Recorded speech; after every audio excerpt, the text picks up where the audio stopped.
They thought my kindness was weakness. They were wrong. I wasn't being weak.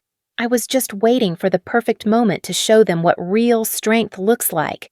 If you've ever been the family ATM who got treated like dirt, stay with me.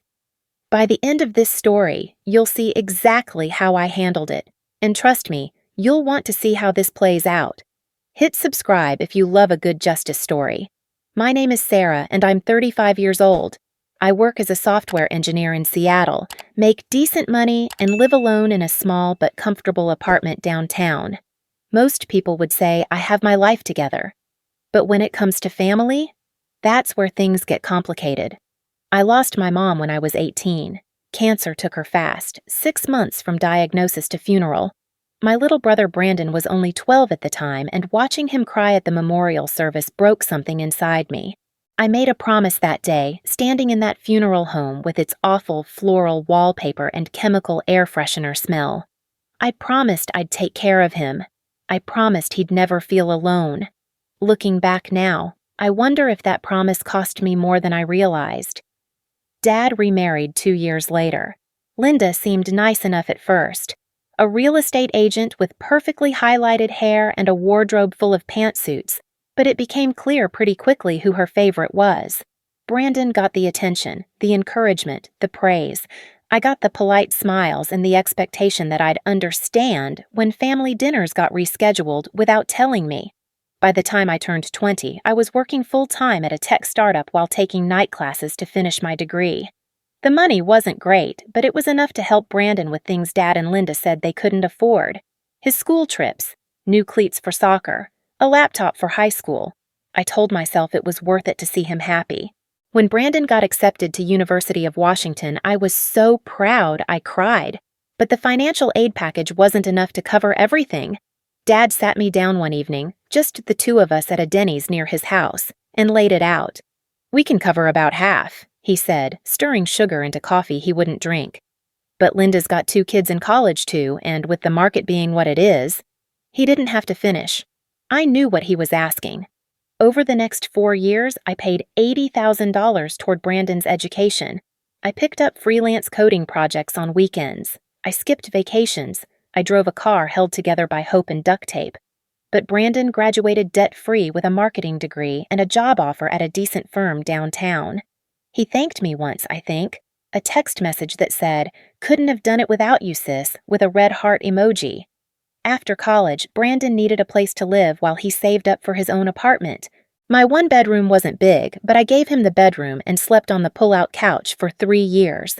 3 years of coming home to his dishes in the sink, his gym clothes on my bathroom floor, his friends drinking my beer and watching games until 2 in the morning on work nights. "Just until I get on my feet," he kept saying. When he finally moved out, he'd saved enough for a down payment on a condo in Capitol Hill. I helped with that too, another $10,000 when his savings fell short. He promised he'd pay me back. He never did. I bought him a used Honda Civic for his graduation present, paid for his gym membership when he said he needed it for networking, covered his car insurance for 6 months when he was between jobs.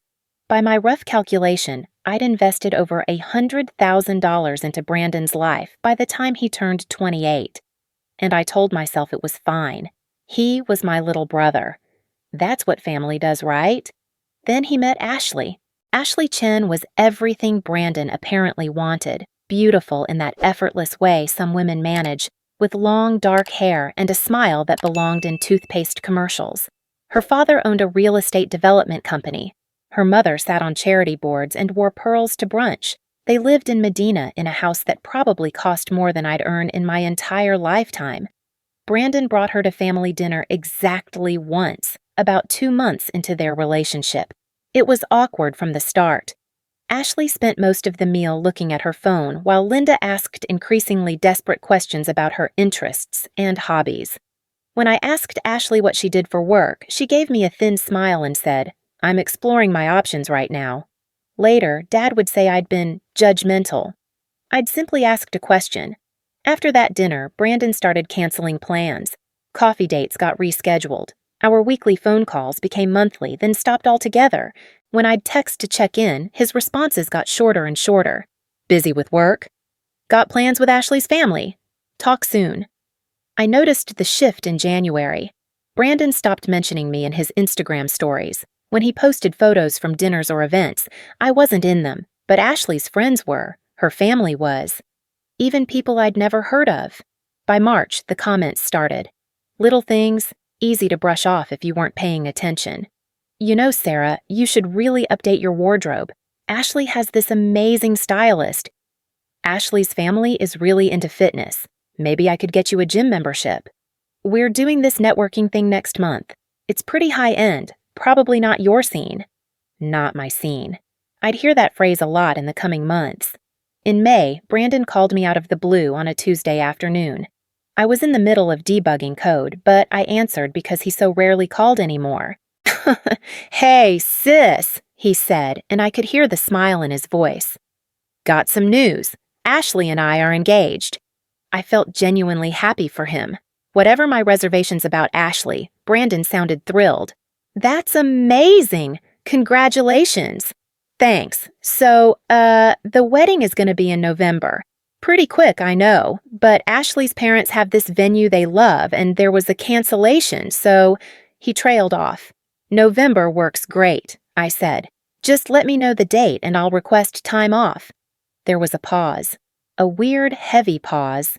Cool, yeah, I'll send you details soon. He didn't. The engagement party happened in June, a small, intimate gathering at Ashley's parents' house. I found out about it from Linda's Facebook photos. In the comments, someone asked where Brandon's sister was.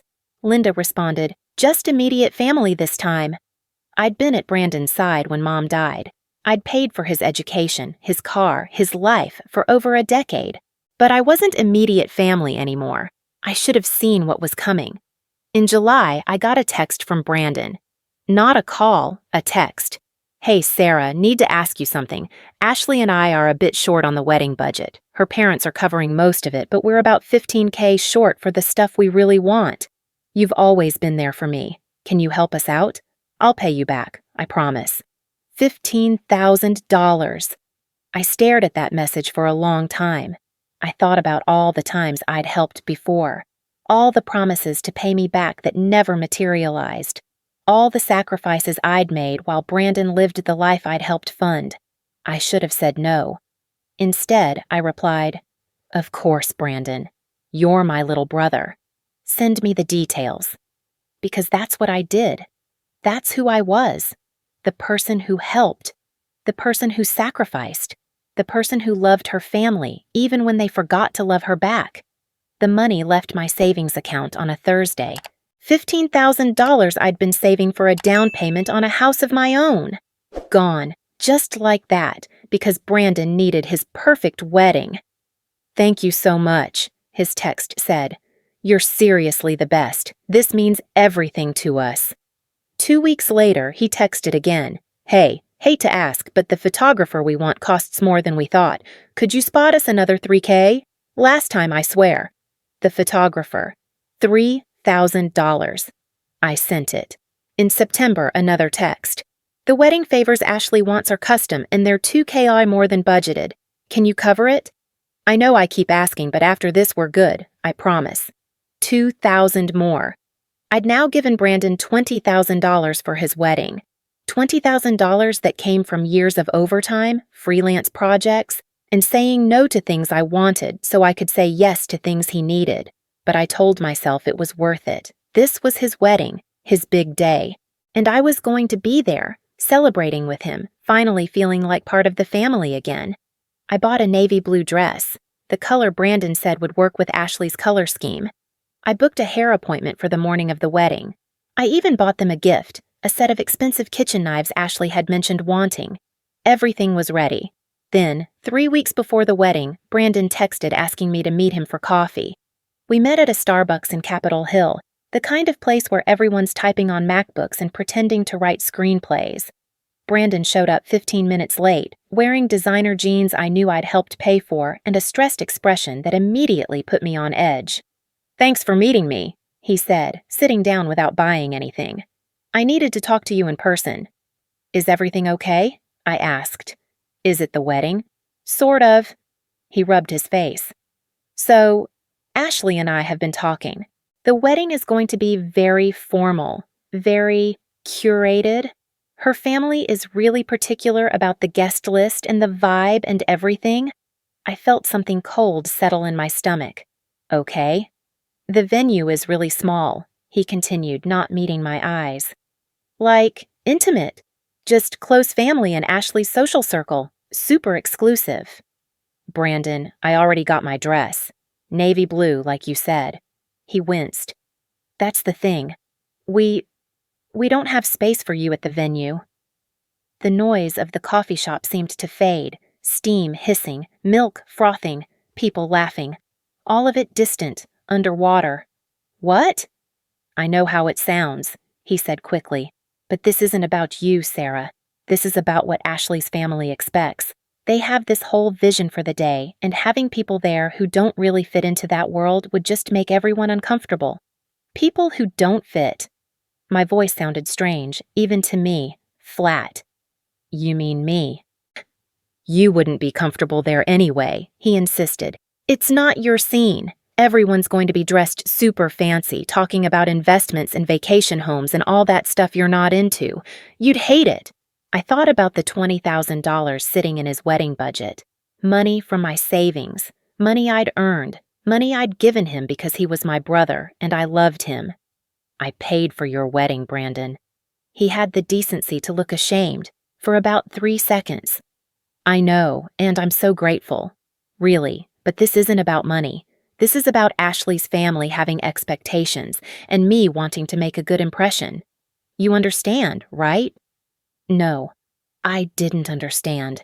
I didn't understand how the little boy I'd held when he cried at Mom's funeral had turned into this.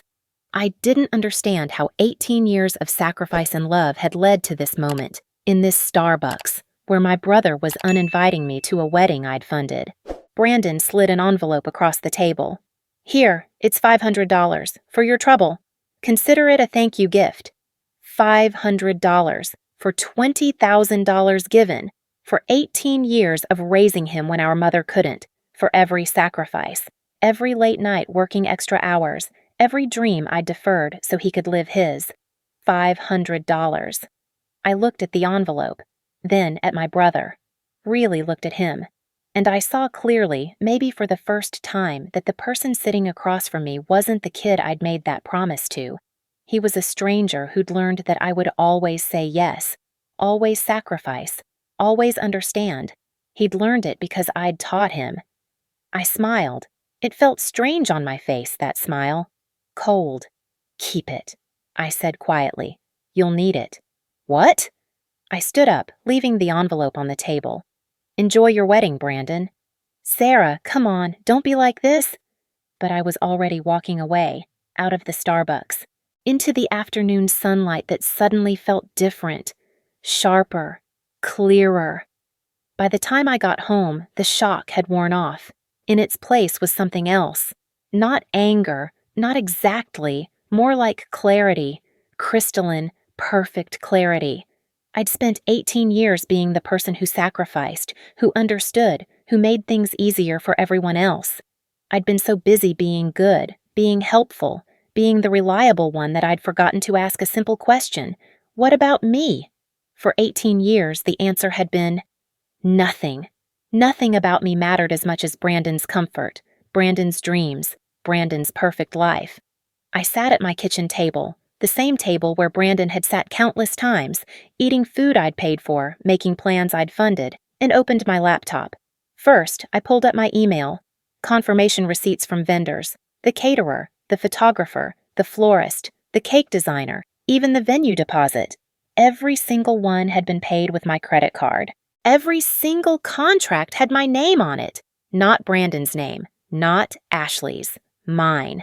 Because Brandon had given them my card information directly, because it was easier that way, because Sarah always handled the money stuff. I opened my phone and called my friend Marcus, who happened to be a lawyer. Marcus, if I paid for services under my name, can I cancel them? He didn't even hesitate. Absolutely. You're the client of record. It's your money, your contract. Why? Just curious, I said. I hung up and pulled up a calendar. The wedding was Saturday, November 15th, 3 weeks away. Most vendors had cancellation policies requiring advance notice, usually 48 to 72 hours. I did the math. Caterer. 72 hours. That meant I'd need to cancel by Tuesday evening at 6 p.m. Photographer, 48 hours. Wednesday evening. Florist, 24 hours. Thursday evening, 3 phone calls, 3 different days. Each one timed perfectly to cause maximum impact with minimum time to fix it. I leaned back in my chair and stared at the ceiling of my apartment. The apartment where Brandon had lived rent-free for 3 years. The apartment I'd maintained alone since he left, even though I could barely afford it some months. A voice in my head, the old Sarah, the one who always understood, always sacrificed, whispered that this was wrong, that I was being petty, that family meant forgiveness. But another voice, newer and stronger, asked a different question. Why should I keep enabling someone who sees me as beneath him? Someone who took my money but doesn't want me in his photos? I wasn't doing this out of spite, I realized. I was doing this because I finally saw clearly who Brandon had become, and more importantly, I saw clearly who I'd been letting myself be. A doormat, an ATM, someone whose love could be accepted and whose presence could be rejected. I was done being that person. I opened my phone and started making a list. 3 phone calls, 3 days. 3 chances for Brandon to realize that actions have consequences. But I wasn't cruel. I'd give him exactly what he asked for. He said I didn't belong at his wedding. Fine. Then my money didn't belong there either. The weekend passed in a strange calm. I cleaned my apartment, went for long walks around Green Lake, had dinner with friends who actually wanted me there. I didn't tell anyone what I was planning. This wasn't about revenge or drama or making a scene. This was about respect, self-respect. Monday came and went. I worked, came home, made dinner. Normal, peaceful. Tuesday evening, I sat at my kitchen table at exactly 5:45 p.m., 15 minutes before the caterer's cancellation deadline. My phone was in front of me. The number was already dialed. At 5:58, I pressed call. Gourmet Affairs Catering, this is Jennifer speaking. Hi, Jennifer, this is Sarah Mitchell. I need to cancel the order for the Reynolds-Chen wedding on November 15th. There was a pause, computer keys clicking. Oh, yes, I have your account here. Oh no, is everything all right? The wedding is only 12 days away. Change of plans, I said calmly. I'm withdrawing my financial support for the event. More clicking. I understand. Your deposit of $8,000 will be refunded to your card, minus the cancellation fee of $2,000. The refund should process within 5 to 7 business days. Perfect. Thank you, Jennifer. I'm so sorry things didn't work out. Have a good evening. I hung up. My hands were steady. My heart was calm. One down. I didn't hear from Brandon that evening. The caterer probably hadn't called him yet. They'd wait until Wednesday morning to deliver the news during business hours. Wednesday morning, I went to work like normal. Attended my stand-up meeting. Reviewed some code. Had lunch at my desk. At 11:37 a.m., my phone started ringing. Brandon's name flashed on the screen. I let it go to voicemail. He called again at 11:45, then noon, then 12:15. By the time I left for my lunch break at 12:30, I had 17 missed calls. I didn't call back. At 2 p.m., I was back at my desk when the texts started. Sarah, call me ASAP. Sarah, this is serious. The caterer canceled. I don't understand what happened. Please call me back. We need to fix this. I turned my phone face down and went back to work. That evening, at 6 p.m. sharp, I made my second call. Bellamy Photography, this is David speaking. Hi, David. This is Sarah Mitchell. I need to cancel the Reynolds-Chen wedding shoot scheduled for November 15th. Oh, a longer pause than the caterer. That's quite last minute. May I ask why? I'm no longer able to provide financial support for the event. I see. He sounded genuinely sympathetic. Your retainer of $4,500 will be refunded minus the $500 cancellation fee. I'll process that today. Thank you, David. After I hung up, I finally checked my phone. 32 missed calls from Brandon, 15 from Dad, 8 from Linda, and one text from an unknown number that I assumed was Ashley. "We need to talk. This is not okay." I blocked the number and ordered Thai food for dinner. 2 down. Thursday morning, I woke up to find Brandon had tried to call me 43 times overnight. There were voicemails, I could see them stacking up, but I didn't listen. At work, my boss pulled me into a meeting to discuss the promotion I'd been working toward, senior software engineer, a $40,000 raise. "We'd like to officially offer you the position," she said, sliding the paperwork across the desk. "You've earned it." I signed without hesitation. After 18 years of putting everyone else first, I was finally putting myself first. It felt incredible. That evening, at exactly 6 p.m., I made my third and final call. "Bella Flora Design, this is Maria." "Hi, Maria, this is Sarah Mitchell. I need to cancel my order for the Reynolds-Chen wedding on November 15th. "Oh, no!" Maria sounded genuinely distressed. "But that's this Saturday. The flowers are already ordered. The arrangements are scheduled." "I understand, and I apologize for the timing, but I need to cancel." "Ms. Mitchell, we have a 24-hour cancellation policy, but given the proximity to the event, we can only refund half of your deposit. That's $1,400 of the $2,800 you paid." "That's fine. Please proceed with the cancellation. May I ask, is the wedding itself canceled? Because we'll need to know whether to attempt to resell the flowers." "You'd have to ask the groom," I said. "I'm no longer involved." After I hung up, I sat in my quiet apartment and felt something I hadn't felt in years. Peace. My phone was blowing up. Dozens of calls, hundreds of texts, even emails forwarded from family members I hadn't heard from in months. Everyone suddenly very concerned about me, very interested in talking to me. Funny how that works. 3 phone calls, 3 days, and Brandon's perfect, curated, exclusive wedding was falling apart at the seams. Thursday evening, after I made the 3rd call, I finally answered my phone. Not because I felt guilty, not because I was wavering, but because I wanted Brandon to hear my voice when I said what I had to say. He picked up on the first ring. "Sarah!" His voice was raw, panicked.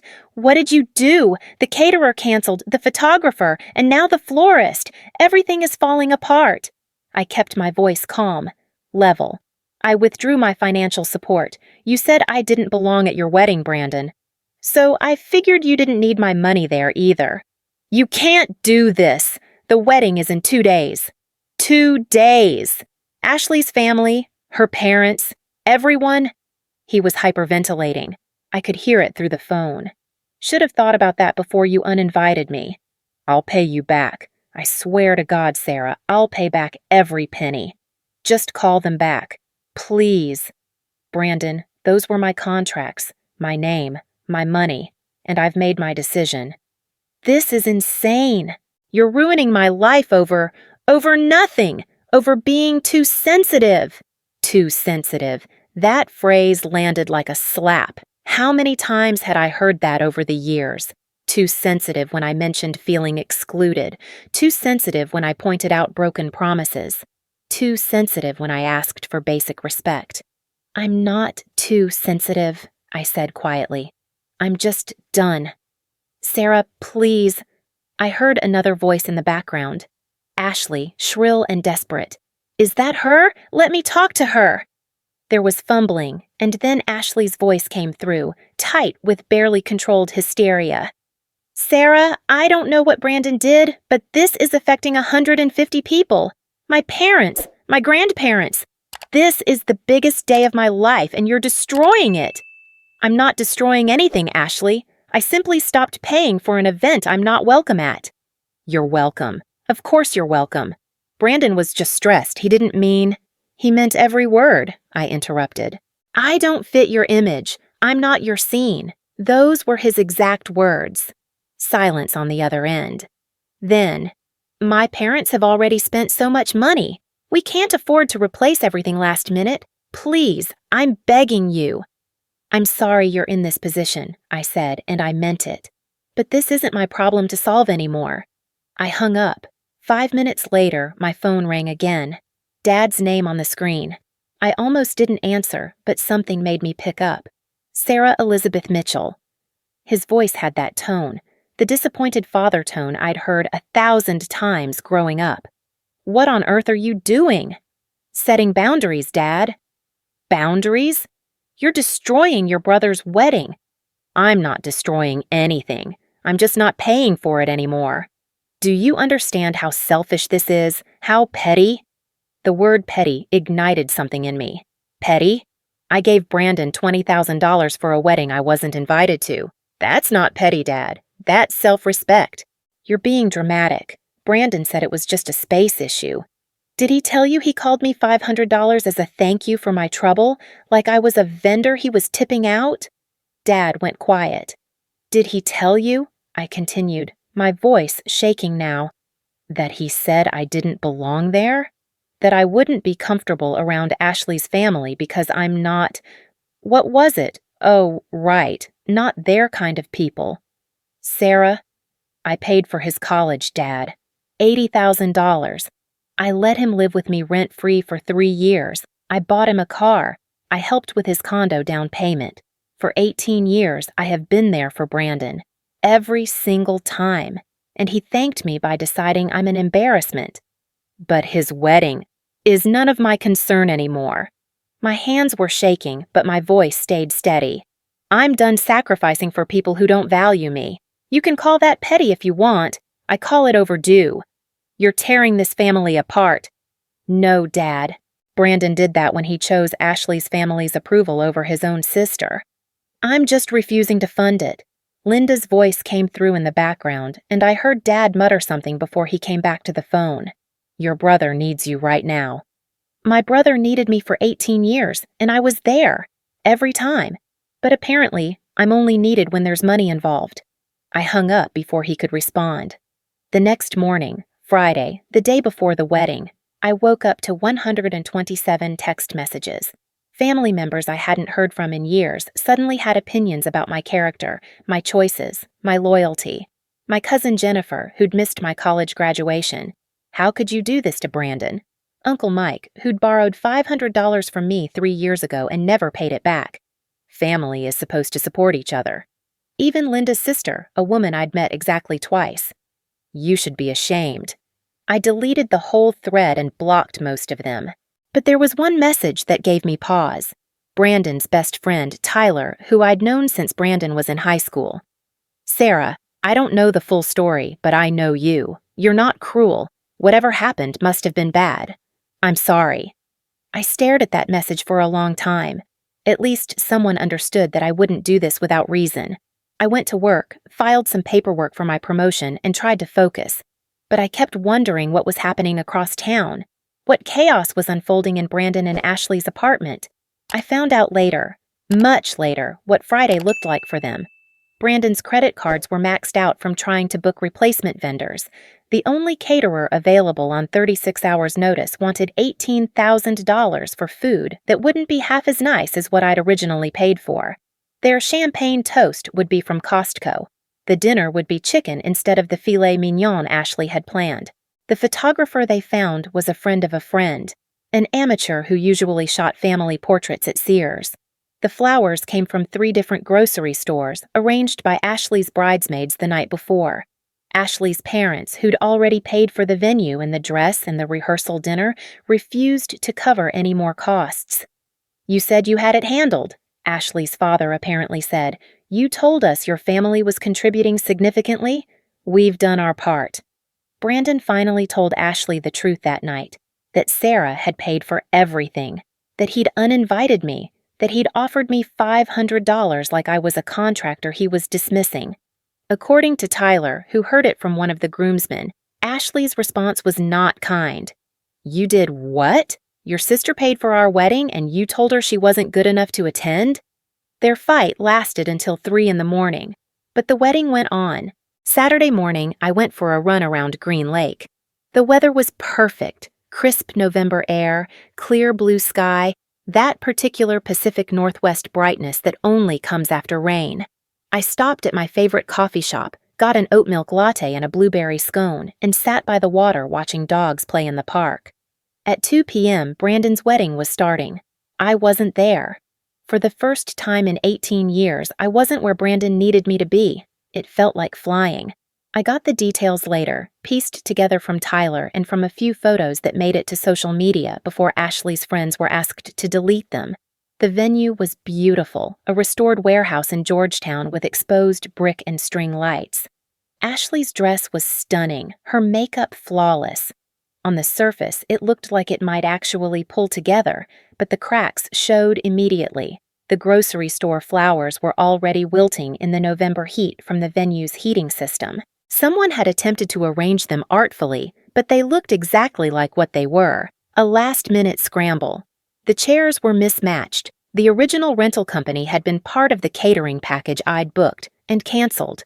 The replacement chairs were metal folding chairs from a church basement, borrowed at the last minute. The ceremony itself was fine, quick. Brandon looked nervous. Ashley looked stressed behind her smile. But the reception was where things really fell apart. The amateur photographer kept missing key moments. He wasn't in position for the cake cutting. He was checking his camera settings during the first dance. The lighting was wrong in half the shots. The food arrived late. The replacement caterer got lost finding the venue. When it finally came out, it was lukewarm at best. Chicken that was supposed to be herb roasted was dry and under-seasoned. The sides were from Costco, still in their plastic containers. They'd planned for an open bar. Sarah's money had been supposed to cover premium liquor all night. Instead, there was a cash bar with 2 wine options and domestic beer. Ashley's friends, used to more upscale events, were not subtle about their disappointment. I thought this was supposed to be elegant. Did they run out of budget? The engagement party was so much nicer. The wedding cake was supposed to be a 4-tier masterpiece from a renowned local baker, another vendor under my name, another cancellation. The replacement was a sheet cake from Safeway with "Congratulations, Brandon and Ashley" spelled out in blue icing. Ashley's aunt, a loud woman who'd had too much of the cheap cash bar wine, was overheard saying, "I thought Chen weddings had higher standards than this." Around 7 p.m., during what was supposed to be a choreographed dance performance by Ashley's bridesmaids, the sound system cut out. They'd rented it last minute, and no one knew how to fix it. The dance continued in awkward silence, except for someone's iPhone playing the music at quarter volume. Tyler told me later that he saw Ashley cry in the bathroom. Not happy tears, frustrated, exhausted, humiliated tears. Brandon spent most of the reception apologizing to Ashley's family members and making excuses. By 9 p.m., half the guests had left. The party that was supposed to go until midnight ended before 10. I wasn't there to see any of it, but I heard enough, and I'd be lying if I said I felt guilty. The Monday after the wedding, I was at my desk responding to emails when Tyler called. "Hey," he said carefully. "You doing okay?" "I'm fine, Tyler. How was the wedding?" He laughed, but it was uncomfortable. It was rough, really rough. "Look, I don't know everything that went down between you and Brandon, but whatever it was, it must have been bad. He uninvited me to a wedding I paid $20,000 for." Tyler was quiet for a long moment. "Jesus, Sarah." "Yeah. For what it's worth, I think a lot of people realized something was weird. When the caterer didn't show up, when everything kept going wrong, some of us started asking questions. And Brandon's story kept changing. First, it was vendor issues, then budget problems, then someone mentioned your name and he got really defensive." Tyler paused. "Ashley's cousin is a lawyer. She asked some pointed questions about who actually paid for what. That's when things got really tense. I felt a small, mean satisfaction at that, not because I wanted Brandon to suffer, not exactly, but because I wanted him to face reality. He'd treated me like I was disposable, and now he was dealing with the consequences." "How's Ashley handling it?" I asked, surprising myself. I didn't particularly like Ashley, but I didn't hate her either. "Not well. I heard her mom saying something about how Brandon misrepresented his family's financial situation." "I think there's trouble in paradise." Good, I thought.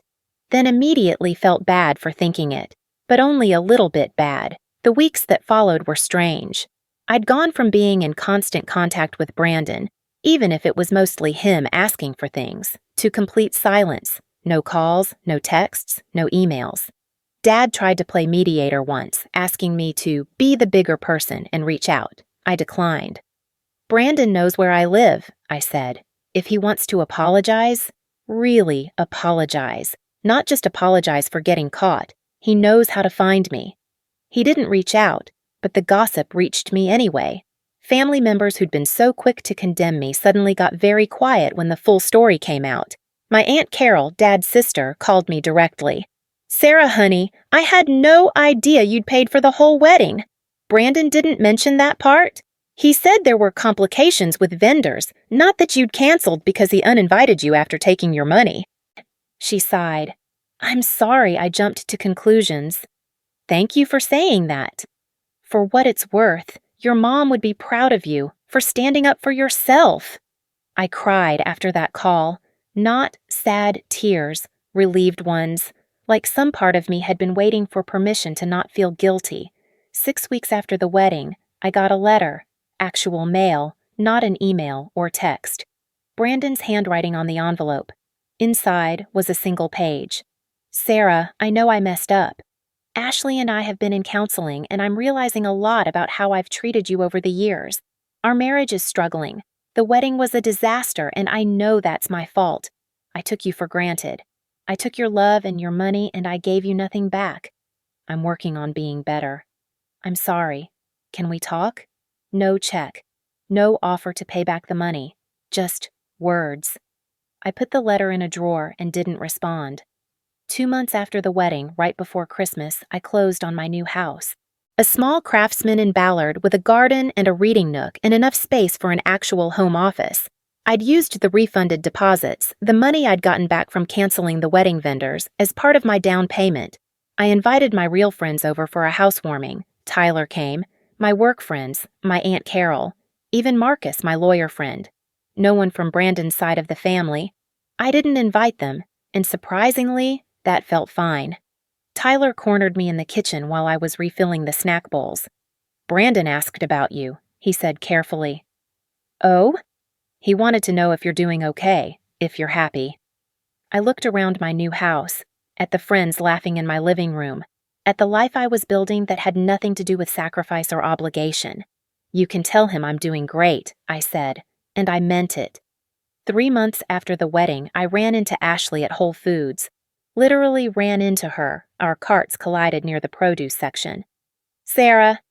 She looked different, tired. Her hair was in a messy bun, and she was wearing yoga pants and an oversized sweatshirt. Very different from the perfectly put-together woman I'd met before. "Ashley, how are you?" She laughed, but it wasn't a happy sound. "Honestly, not great. Can we talk? Just for a minute?" We moved our carts to the side. Ashley's had prenatal vitamins visible in the child seat. "I'm pregnant," she said, following my gaze. "Found out last month. Congratulations." "Thank you." She took a breath. "Look, I need to say this. I'm sorry for everything. I didn't understand what Brandon had done, what we had done, until it was too late. You paid for our wedding and we treated you like you were nothing." I studied her face. She looked genuine and exhausted. "I appreciate you saying that. My parents were right about Brandon," she continued. "He's not who I thought he was. The way he talked about you, the way he treated you. I didn't see it at first because I was so focused on the wedding, on impressing my family. But I see it now. Ashley, I don't want to get in the middle of your marriage. You're not. I'm just telling you the truth." She adjusted her purse on her shoulder. "We're in therapy. We had to move in with my parents because we're buried in wedding debt and now with the baby. It's a mess." I felt a complicated swirl of emotions. Not satisfaction, not exactly. More like validation. They were dealing with the consequences of their choices, and those consequences were heavy. "I hope you work things out," I said, and I partially meant it. "Sarah, when the baby comes, if you ever wanted to meet them, you'd be their aunt." I looked at this woman, this stranger who'd been part of pushing me out of my own family, now asking me back in, on her terms, when it was convenient. "Send me a photo when they arrive," I said carefully. "I'll think about it." She nodded like she understood that was the best I could offer. Thank you, and Sarah, I really am sorry. We parted ways in the produce section. I watched her walk toward the dairy aisle, one hand on her cart, the other on her stomach. I felt oddly at peace. That evening, I sat in my reading nook, my favorite spot in my new house, and thought about everything that had happened. 6 months ago, I'd been the person who always said yes, always sacrificed, always understood. I'd spent 18 years teaching Brandon that my love was unconditional, which he'd interpreted as meaning my respect was optional. People talk about the moment they finally stand up for themselves like it's this empowering, triumphant thing, and parts of it were, but mostly it was just exhausting and sad and necessary. I thought about Mom, about the promise I'd made at her funeral, to take care of Brandon, to make sure he never felt alone. I'd kept that promise. But somewhere along the way, I'd forgotten to take care of myself. The truth is, you can't buy love. You can't sacrifice your way into being valued. Those things are either given freely or they're not real. I paid $20,000 for a wedding I wasn't invited to. But what I really paid for was a lesson. An expensive, painful lesson about self-worth and boundaries and what it means to be family. Was it worth it? The money, the heartbreak, the family drama. I looked around my house, my space, my sanctuary, bought with the refunded deposits from a wedding that fell apart. I thought about my promotion, my peace of mind, my life that was finally mine. Yeah, it was worth it. My phone buzzed. A text from Michael, a guy I'd been seeing for the past month. We'd met at a tech conference, bonded over terrible conference coffee and a shared love of mystery podcasts. Dinner tomorrow? I'll cook. Promise not to burn it this time. I smiled and texted back. You're on. But I'm bringing wine just in case. This was my life now. Not the dutiful sister funding someone else's dreams. Not the family ATM who could be tapped and discarded. Just Sarah. Finally figuring out what made me happy. I'd spent 18 years being the person everyone needed. It was time to be the person I needed. And if that made me selfish, petty, or whatever else they wanted to call me, I could live with that. Because for the first time in a long time, I was living for me. If this story resonated with you, you're not alone. Sometimes setting boundaries looks like cruelty to people who benefited from you having none. Drop a comment if you've ever had to walk away from family to save yourself. You deserve to be valued. Thanks for listening to my story.